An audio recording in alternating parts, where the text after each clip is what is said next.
निवर्तमान उप महापौर संपत सांखला पर घोटाले के आरोप, सरकार को लगाया करोड़ों का चूना। एसीबी ने शुरू की जांच, सांखला ने नकारे सभी आरोप।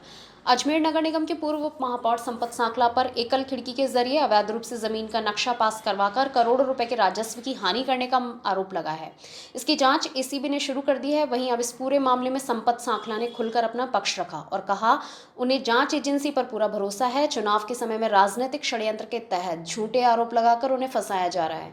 एसीबी के उपाधीक्षक पारस पवार ने बताया कि नगर निगम की एकल खिड़की योजना के जरिए 638 वर्ग गज प्लॉट को 3 हिस्सों में बांटकर अवैध रूप से नक्शे पास करवाने का मामला सामने आया है। इस भूखंड को सोहन लाल ने निवर्तमान उप महापौर संपत सांखला को बेचा था और 3 महीने बाद इस भूखंड का आधा हिस्सा सांखला ने राजू लालवानी को बेच दिया था। इस पूरे मामले की जांच की जा रही है। पवार ने यह भी बताया कि निगम की एकल खिड़की योजना पूरी तरह से अवैध रूप से संचालित थी। इस भूखंड का नक्शा पास करने में भी नगर निगम के अधिकारियों की मिलीभगत रही। इन सब की जांच की जाएगी और दोषियों पर कड़ी कार्यवाही की जाएगी। इस पूरे प्रकरण के बारे में जब संपत सांखला से बातचीत की गई तो उन्होंने कहा कि वर्ष 2018 में उन्होंने इस जमीन का एग्रीमेंट किया था, लेकिन उसके कुछ समय बाद ही उन्होंने इसे निरस्त करवा दिया।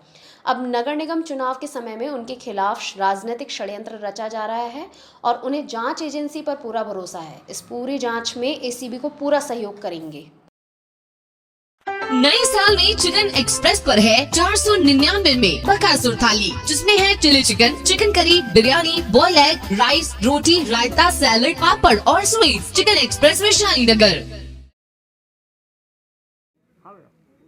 आज मीडिया और के संज्ञक और अखबार में समाचार पत्रों के माध्यम से ज्ञात हुआ कि मेरे खिलाफ कुछ लोगों ने शिकायत की थी और एसीडी में मामला चल रहा था। उसके खिलाफ में कोई मेरे खिलाफ बयान आया। मैं केवल इतना कहना चाहता हूँ कि सन 2018 में किसी भूखंड का मैंने एग्रीमेंट किया था, लेकिन मैंने उसी समय जब मैंने उसकी जानकारी कराई, जांच की, लोगों से आसपास में मालूम कराया, तो लगा कि ज़मीन की किस्म सही नहीं है और मैंने तुरंत प्रभाव से उसका जो एग्रीमेंट, इकरारनामा जो मैंने किया वो निरस्त कर दिया था। अब निरस्त करने के बाद मैंने कभी ज़िंदगी में रजिस्ट्री नहीं कराई, मैंने कभी उसका पंजीयन नहीं कराया, मैंने उसके खिलाफ आगे कार्रवाई नहीं की।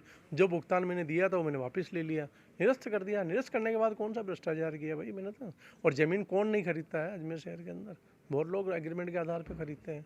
मैंने एग्रीमेंट खरीदा और करने वाला निरस्त कर दिया। उसकी कार्रवाई की कॉपी में संबंधित विभाग को मांगी थी, वो दे के आ गया उनको।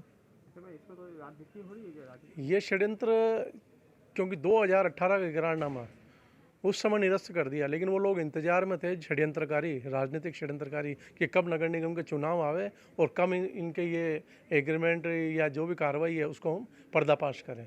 ये केवल मात्र, मैं इसी में यही कहना चाहूँगी आपके चैनल के माध्यम से, ये केवल मात्र षड्यंत्रकारी सब्जेक्ट है। 2095 से मैं पार्षद हूँ, लेकिन मैंने कभी भी अपने पद का दुरुपयोग नहीं किया और ना आगे कभी करने की संभावना है, और ना ही मैंने कभी 1 इंच ज़मीन सरकारी खरीदी।